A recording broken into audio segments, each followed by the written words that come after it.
नमस्कार, मैं सोनाली और आप देख रहे हैं केकेडी न्यूज। रुक करते 3 बजे की 3 बड़ी खबरों पर। सुभासपा मुखिया ओम प्रकाश राजभर ने समाजवादी पार्टी के राष्ट्रीय अध्यक्ष अखिलेश यादव पर करारा हमला बोला है। उन्होंने दावा किया है कि मध्य प्रदेश विधानसभा चुनाव में अखिलेश यादव कांग्रेस को हराने की मुहिम में जुटे हुए हैं। इससे भारतीय जनता पार्टी को फायदा होगा। हर नेता को दो मुंहा कहकर चर्चा में आए राजभर के निशाने पर अब अखिलेश यादव है। कहा, सपा को वोट दोगे तो वोट बर्बाद हो जाएगा। इसी को लेकर दोनों पार्टियां आपस में भिड़ गई हैं।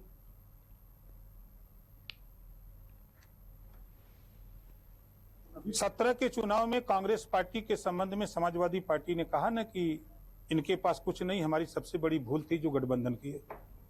और फिर 24 के चुनाव के लिए गठबंधन। और मायावती जी ने कहा कि 2 जून की घटना को लेकर मायावती जी ने कहा कि अब कभी जीवन में सपा से गठबंधन नहीं। 19 में फिर हो गया। भारतीय जनता पार्टी को लेकर के लोग कहते हैं कि मुसलमानों की दुश्मन, महबूबा मुफ्ती अलगाववाद की राजनीति करने वाली पार्टी, उससे गठबंधन हुआ, 2 साल सरकार चली। किसी पार्टी को उठा के देखिए, सब लोग इधर उधर इधर उधर। जो आज की डेट में जो बयान आपका है, क्या उसको माना जाए वो मीडिया चला रही है या आपने भी कुछ? नहीं, मैंने कहा है, हमने उस बयान को यूं कहा है कि देश के अधिकांश नेता, बड़े नेता, 2 मुहिया साफ होते हैं, उसी में हम भी हैं।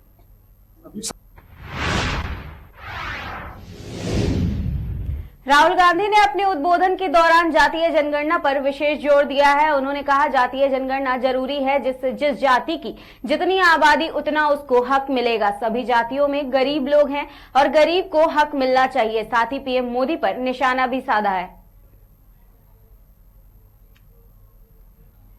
हम सबके नेता, कांग्रेस पार्टी के पूर्व अध्यक्ष आदरणीय राहुल गांधी जी, राजस्थान कांग्रेस के प्रभारी सम्मानीय रंधावा साहब, सह प्रभारी हमारी बहन अमृता जी, हमारे दौसा जिले के उम्मीदवार, हम सबके नेता, कांग्रेस पार्टी के पूर्व अध्यक्ष आदरणीय राहुल गांधी जी, राजस्थान कांग्रेस के प्रभारी सम्मानीय रंधावा साहब, सह प्रभारी हमारी बहन अमृता जी, हमारे दौसा जिले के उम्मीदवार महुआ से। 3 मापदंड होने चाहिए: नीति, नियत और नेतृत्व।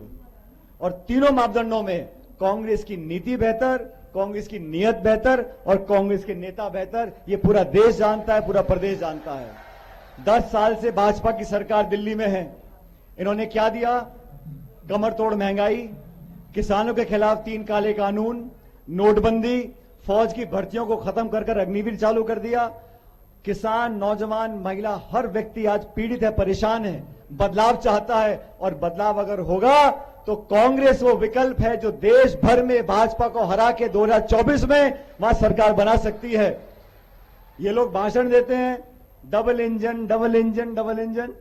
एक इंजन तो हमने फेल किया हिमाचल प्रदेश में, दूसरा इंजन सीज कर दिया कर्नाटक में राहुल जी ने, और 24 में पूरा इंजन ही डप्पल बन जाएगा। 2024 में हम सबको साथ लेकर चले हैं। जाति, बिरादरी, धर्म से ऊपर उठकर हम लोगों ने कांग्रेस को, जो हमारी पुरानी विचारधारा है, 130 साल पुरानी पार्टी है, सबको साथ रखा है। पिछली मीटिंग में स्टेज से किसी ने भारत माता की जय का नारा दिया। सब कहते हैं, सुना होगा, आपने सुना है, भारत माता की, ये नारा है। ये भारत माता क्या है जिसकी जय हो रही है? ये है क्या? नहीं, सवाल पूछ रहा हूं। सब लोग इसकी जय करते हैं, ये है क्या? हां, ये भारत की जनता है, भारत की जनता है ना, जिसकी हम जय करते हैं। अब सवाल है जो मैंने पार्लियामेंट में पूछा कि मुझे पता लगाना है कि ये भारत माता में कौन कौन लोग हैं। इसमें ओबीसी कितने, इसमें दलित कितने, इसमें आदिवासी कितने, इसमें जनरल कास्ट के गरीब लोग कितने। हम 24 घंटा राजनीतिक बात करते हैं, भारत माता की जय बोलते हैं। 10 साल का बच्चा, उससे पूछो बेटा क्या करना चाहते हो, वो आपको कहेगा मैं आईएएस में काम करना चाहता हूं। सही या गलत? 90% में कन्याकुमारी से कश्मीर तक चला हूं, हजारों युवाओं से मैंने बात की, बच्चों से बात की, क्या करना चाहते हो? मैं आईएएस में जाना चाहता हूं। क्यों? क्योंकि देश को आईएएस के अफसर चलाते हैं। आप गलतफहमी में मत रहो। आप ये मत सोचो कि देश को एमएलए चलाता है।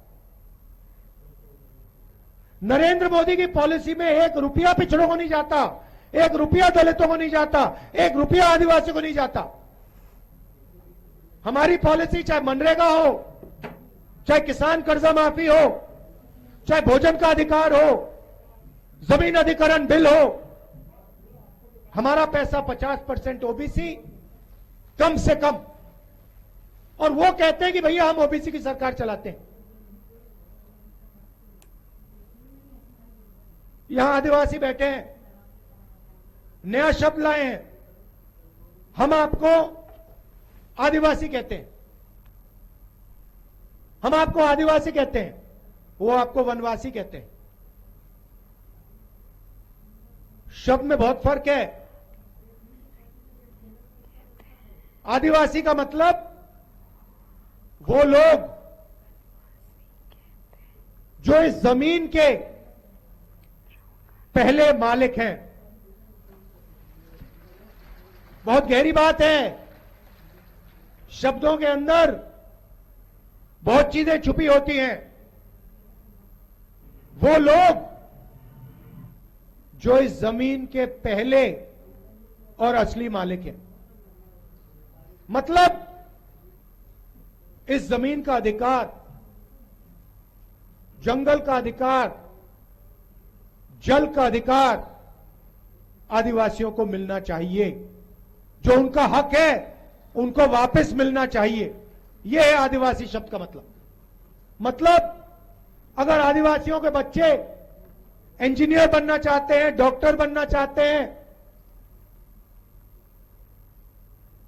बड़ी से बड़ी कंपनी चलाना चाहते हैं, व्यापार करना चाहते हैं, तो उनकी पूरी मदद होनी चाहिए और उनका हक बनता है। नरेंद्र मोदी जी नया शब्द लाए, वनवासी। वनवासी का मतलब वो लोग जो जंगल में रहते हैं। पता नहीं आपने देखा नहीं देखा, बीजेपी का एक मंत्री है, एक एमएलए है, सॉरी, मध्य प्रदेश में, उसका वीडियो वायरल हुआ।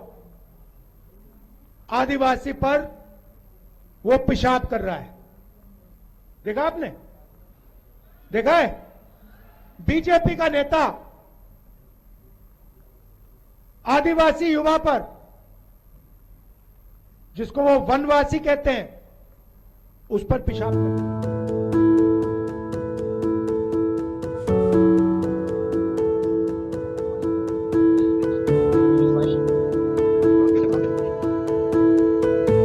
मथुरा में मोबाइल रिपेयरिंग की एकमात्र दुकान जसवंत टेलीकॉम। प्रत्येक रविवार को जहां होते हैं विभिन्न प्रकार के गेम और विजेताओं को मिलता है कीमती उपहार। विजिट करें जसवंत टेलीकॉम, मंडी चौराहे के पास, हाईवे प्लाजा के सामने। मोबाइल रिपेयरिंग और एसेसरीज का होलसेल व रिटेल के उचित विक्रेता। मथुरा की नंबर 1 शॉप जसवंत टेलीकॉम। मैं यही कहना चाहूँगा, सभी का हमारे लिए बहुत प्यार मिल रहा है और सभी एक बार जरूर विजिट करें। The best mobile repair all over India. Mobile number 9837851017।